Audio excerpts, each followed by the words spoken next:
আপনাদের কাছে প্রতিশ্রুতিবদ্ধ ছিলাম যে আমাদের নিজস্ব লেখা একটি গল্প প্রকাশিত হবে। সেই অনুযায়ী আমরা আজকে আপনাদের কাছে নিয়ে এসেছি আদিত্য প্রামাণিকের লেখা আত্মার সঙ্গে আত্মীয়তা। গল্পটি কেমন লাগলো অতি অবশ্যই কমেন্ট করে জানাবেন। গল্পের প্রথম পর্ব নিয়ে শুরু হচ্ছে আজকের গল্প আত্মার সঙ্গে আত্মীয়তা।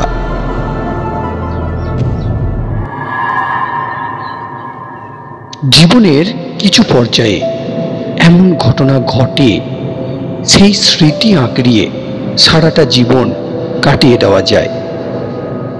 আমি অনির্বাণ বিএফএ নিয়ে কলকাতায় যখন ভর্তি হলাম তখনকার ঘটনায় আজ বলবো। গড়বেতা থেকে একটি গ্রামের ছেলে যখন শহরের জাঁকজমকপূর্ণ এলাকায় পড়ে তখন তার মানিয়ে নিতে কিছুদিন সময় তো লাগবেই। দমদমের কাছে একটি মেসে প্রথমে উঠেছিলাম, কিন্তু মেসে একটি দুর্ঘটনার জন্য সবাইকে মেস ছাড়তে হয়। আমরা যারা মেসে ছিলাম সবাই আলাদা হয়ে যায়। অন্য মেস নেবার থেকে একটি স্বয়ংসম্পূর্ণ একটি আলাদা বাড়ি ভাড়ার নেওয়ার কথা মাথায় আসে।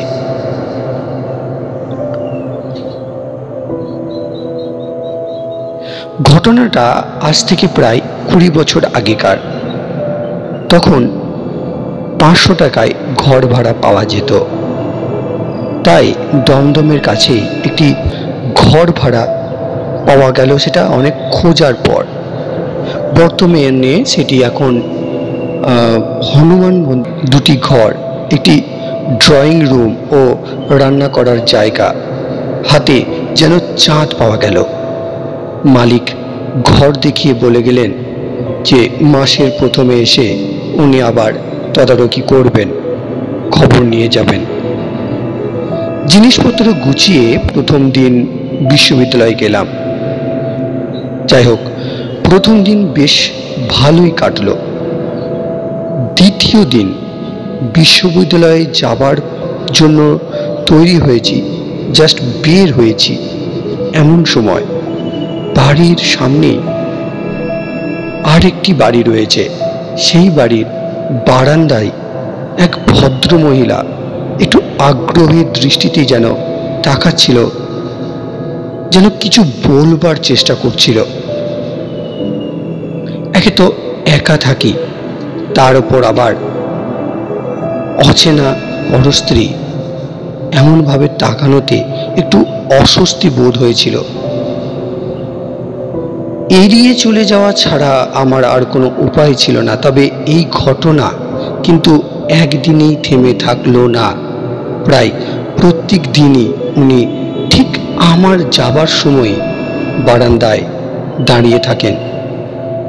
সেই সময় অস্বীকার করবার উপায় ছিল না। অনেক কিছু চিন্তা কিন্তু বুকে দোলা দিয়েছিল। এভাবে দিন সাথে কাটলো। সেদিন ছিল মঙ্গলবার। ইউনিভার্সিটির কাজগুলি সেরে ক্যানভাসে মনোযোগ দিয়েছিলাম। আঁকা আমার হবি, প্যাশন সবই বলতে পারেন, আর এই নিয়ে আমার পড়াশোনা। ক্যানভাসে তুলির ছোঁয়া দিতে যাব, ঠিক সেই সময় হলো কি লোডশেডিং। মোমবাতিটা জ্বালিয়ে আলো আঁধারির পরিবেশ করে তুলে চেয়ারে বসতে যাব, হঠাৎ মনে হলো ঘরে কিন্তু আমি একা নেই। চোরের উপদ্রব তো সম্ভব নয়। যেভাবে বাড়ির পরিস্থিতি, কোনো মতেই চোর প্রবেশ করতে পারে না। মোমবাতি নিয়ে চারিদিক দেখলাম, না, কেউ কোথাও নেই। মনের ভুল ভেবে বসতে যাব, আবার সেই একই অনুভূতি। কিছুক্ষণ বাদে মনের ভেতর ভয় মিশ্রিত এক অনুভূতিতে মনে হলো ঘরে যিনি আছেন তিনি কিন্তু পুরুষ নন, কোনো স্ত্রীলোক। কারণ ব্যাঙ্গেলসের আওয়াজ পাওয়া গেল। এইরকম একটা অনুভূতি, যেন ভয়ের সঙ্গে একটা মিশ্রণ, বুককে কাঁপিয়ে দিয়ে গেল। ভয়ের যখন চরম সীমায় বুক ওঠানামা করছে, ঠিক তখনই কেউ যেন ঠিক বলে উঠল, আপনি খুব ভালো ছবি আঁকতে পারেন। এক মেয়ের কণ্ঠস্বর, কিন্তু কোথাও তার চিহ্ন মাত্র দেখতে পেলাম না। মোমবাতি নিয়ে এদিক ওদিক যাই করলাম, কোথাও তার লেশ মাত্র নেই। একবার মনে হলো পাশের বাড়ির মহিলাটিকে, না, এ যে কণ্ঠস্বর প্রায় ৮৮ বর্ষীয় কোনো যুবতী বলতে শুরু করলো, ভয় পাবেন না, আমি এখানেই থাকি। আজ প্রায় ২০ বছর হলো আমি একা এই বাড়িতে চির নিঃসঙ্গ। আপনার পাহাড়ের গায়ে গ্রাম, ওই ছবিটা আমার খুব ভালো লেগেছে। হঠাৎ আমার পিছনে রাখা ছবিটার দিকে নজর পড়ল। হ্যাঁ, এটা তো আমারই আঁকা, কিন্তু তাকে আমি দেখতে পাচ্ছি না কেন? মাথাটা কেমন যেন ঝিমঝিম করতে লাগলো। বসে পড়লাম সোফায়। একটু ধাতস্থ হবার পর প্রশ্ন করলাম, কে আপনি? সে নাই বা জানলেন, ভয় করছে? না, মানে ভয় নয়, তবুও। বুঝেছি, কায়াহীন তো, তাই। কিন্তু ভেবে দেখুন না, আপনারও কেউ নেই, আর আমি একা। বন্ধু হওয়া যায় না? বন্ধু? কিন্তু কেন? কলেজে উঠেছে, মেয়ে বন্ধু নেই? না হয় আর একটা হলো, কিন্তু আমি কেন? তাছাড়া আমি তো আপনাকে চিনি না পর্যন্ত।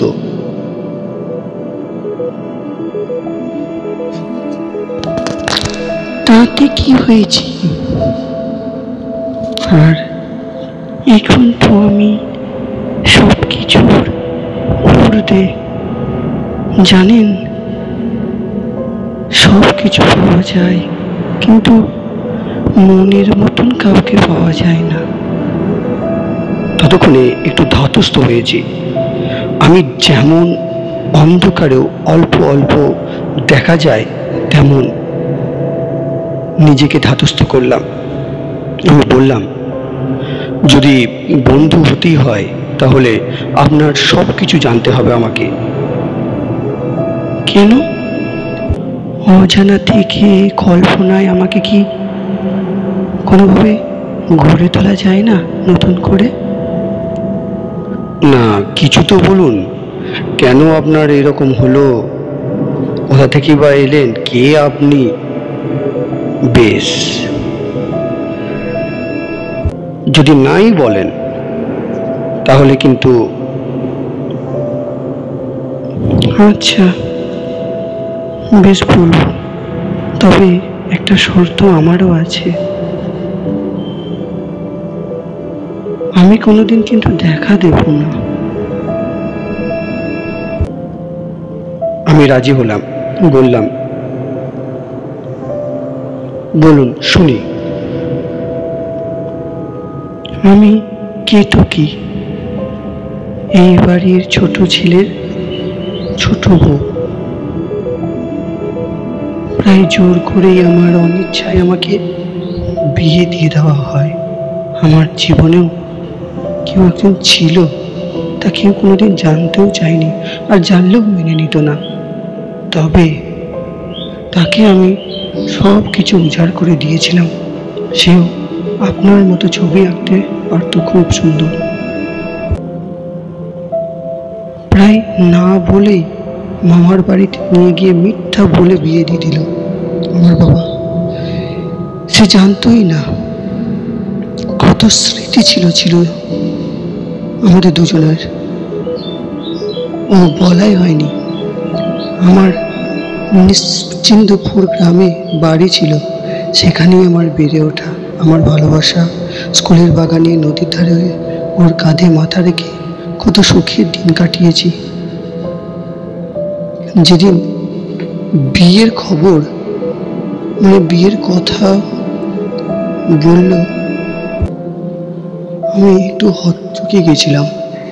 সময় চেয়ে নিলাম ওর কাছে। আসলে বুঝতে পারিনি কি করব। মনস্থির করলাম পরে যে পরের দিনই তাকে প্রস্তাব দেব, পালিয়ে গিয়ে বিয়ে করার। কারণ এই বিয়ে আমাদের কেউ মেনে নেবে না। বিয়ে করার আমাদের এছাড়া আর কোনো উপায় ছিল না, কারণ অসবর্ণ বিবাহ কোনো দিনই আমার পরিবার কোনোভাবেই মেনে নিত না। কিন্তু আর বলা হলো না।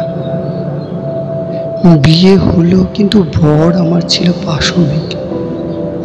শরীরটাকে ছাড়া আমার আর কিছুই চাইনি।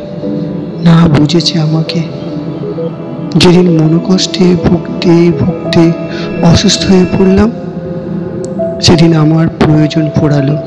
সেদিন আমাকে আর সহ্য করতে পারল না। ওকে আটকানোর কেউ ছিল না। একা বাড়িতে কে আটকাবে? না, সরাসরি খুনও করেনি, শুধু প্রয়োজনীয় ওষুধের পাওয়ারটা 3 গুণ বাড়িয়ে দিয়েছিল। আমার হার্ট রেট চরম বেড়ে যেত, তো সেই হার্ট রেট কমানোর জন্য লো ডোজের একটি ওষুধ দেওয়া হয়েছিল, যার পাওয়ার ছিল 12.5%। সেটাকে 50 পাওয়ারে নিয়ে গিয়েছিল। প্রেশার লো হলো, ধীরে ধীরে হৃদস্পন্দন কমতে লাগলো। একদিন ইন্টারনাল শকে মারা গেলাম।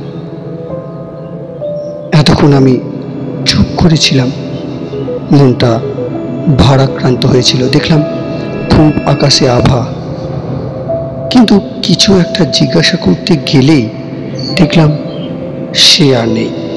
বুঝলাম অন্ধকারই তার আবির্ভাব। সারাদিন কাটলো, আবার রাত হতেই তার আগমন হলো। সে অবলীলায় মিশে গেল আমার সঙ্গে। আমার পছন্দ অপছন্দ তার সঙ্গে অনেকটাই মিল পেলাম। বেশ ভালোও লাগতে লাগলো। এইভাবে বেশ কয়েকদিন কাটলো। এখন ভয় নয়, যেন সে না আসলে আমার ভালোই লাগতো না। কেন জানি না আসক্ত হয়ে পড়লাম। সে যেমনভাবে বলতো, তার সেই কাটানো মুহূর্তগুলোকে আমার ক্যানভাসে ফুটিয়ে তুলতাম। কেন জানি না তাকে দেখবার আগ্রহ এবার আমার প্রবল হতে লাগলো। ততদিনে প্রায় 6 মাস কেটে গেছে। একদিন বলবো না করে বলেই ফেললাম মনের কথা। সে স্পষ্ট করে জানিয়ে দিল যে সেটা সম্ভব নয়। তবু আমি জোর করলাম, কিন্তু তাতেও রাজি হলো না। এইভাবে আরও কিছুদিন কাটলো। আর আমার তর হয়েছিল না, পারছিলাম না। একদিন গ্রীষ্মের দুপুরে নিজেকে মনস্থির করলাম, যাই হোক তার চেহারা আমাকে দেখতেই হবে। সে কেমন দেখতে, যেমন চাতক পাখি তৃষ্ণায় মরে যায়, সেরকম আমার অবস্থা হয়ে গিয়েছিল। কিন্তু একদিন এলো সেই চরম মুহূর্ত। সে একটা শর্তেই রাজি হলো। সে রাজি হলো এই শর্তে যে সে আর কোনো দিন ফিরে আসবে না যদি তার চেহারা আমার সামনে ফুটে ওঠে। আমি জ্ঞান শূন্য হয়েই তার কথায় রাজি হয়ে গেলাম। সে আমাকে ক্যানভাসের সামনে বসতে বলল। আমি বসলাম। দেখলাম আমার হাত আমার নিয়ন্ত্রণে নেই। আপনি পেন্সিল তুলির কাজ করছে, যেন অন্য কেউ আমার হাত নিয়ে খেলা করছে। আমার হাত ধরে এলো। মনে কেমন একটা বেদনা অনুভব করলাম। চোখের জলে ভিজে গেল গোটা মুখ, বুঝে এলো চোখ দুটো। অতঃপর একসময় হাত থামলো। দেখলাম সাদা ওড়না গায়ে এক অপূর্ব মেয়ের ছবি। কেন জানি না মনে হলো এই ছবি আমার বড্ড চেনা। তাকে আমি চিনি, আমার সঙ্গে তার আত্মিক সম্পর্ক রয়েছে। চিৎকার করে তার স্বরে ডাকলাম, কিন্তু কে কোথায়? সে কথা রেখেছে, সে আর আসেনি, সে চলে গেছে। আমি কি হারালাম এতক্ষণে আমি বুঝতে পারলাম। সারা রাত অনুশোচনায় কান্নায় ঘুরে বেড়াতে লাগলাম। যখন সকাল হলো দেখলাম আমার কাঁধে একজনের হাত, বাড়িওয়ালা। তিনি বললেন যে তিনি অনুতপ্ত, এমন বাড়িতে তাকে ভাড়া দেওয়া উচিত হয়নি। আমি ওনাকে সব কিছু খুলে বললাম, এও জানালাম যে আমি এখানেই থাকতে চাই। তিনি নিশ্চিন্ত হয়ে চলে গেলেন। দিন দুয়েক বাড়ি থেকে বের হলাম না। তারপর একদিন ভার্সিটি যাওয়ার জন্য বের হচ্ছি, দেখি এক মহিলার কণ্ঠস্বর। ঘুরে দেখি সেই মহিলা আমাকে ডাকছেন। আমি ইতস্তত করলেও গেলাম তার কাছে। গ্রিলের ভেতর থেকে তিনি বললেন যে আমি যে একা থাকি, কিছু বুঝতে পারি কিনা, কারোর উপস্থিতি, এসব। আমি বুঝলাম তিনি কেতকীর কথা বলছেন, কিন্তু উনি জানলেন কি করে? আমি প্রশ্ন করতে যাব, সেই মুহূর্তে উনি বললেন যে ওই বাড়িটাতে ওনারাই আগে থাকতেন। কেতকী তাকে দেখা দিত, সব কিছুই বলেছিল। শুধু একটাই কথা এসে বলতো, তার ভালোবাসা একদিন তাকে উদ্ধার করবে, মুক্তি দেবে, ভুলে যাবে তাকে। সেদিনই তার মুক্তি হবে চিরতরে। আমি জিজ্ঞাসা করলাম, কিন্তু আপনাকে কেন? ভদ্রমহিলা বলেছিলেন যে উনি কেতকীর স্বামীর দ্বিতীয় পক্ষের ছেলের স্ত্রী। তারও একই অবস্থা হচ্ছে। তাকেও একদিন শেষ হয়ে যেতে হবে। আমার কাছে হাত জোর করে অনুরোধ করলো যে কোনো উপায়ে যেন তাকে এই বন্দি দশা থেকে মুক্তি দেয়। সে না পারে বাইরে বেরোতে, না কারোর সঙ্গে কথা বলতে পারে। কারণ এই বাড়ির সামনে, এই বাড়িটাতে আগে কেউ ভাড়া থাকতো না। যতজন বাড়ি ভাড়া এসেছে ততজনই চলে গেছে। একমাত্র আমি এতদিন টিকে গেলাম। আমি কোনো কথার উত্তর না দিয়েই বাড়ি ঢুকলাম। মাথা আমার কাজ করছে না। হঠাৎ কি যেন মনে হলো আমার। শেষ হলো আজকের দ্বিতীয় পর্ব। পরবর্তী পর্বের জন্য অতি অবশ্যই চোখ রাখুন আমাদের চ্যানেলে। ধন্যবাদ।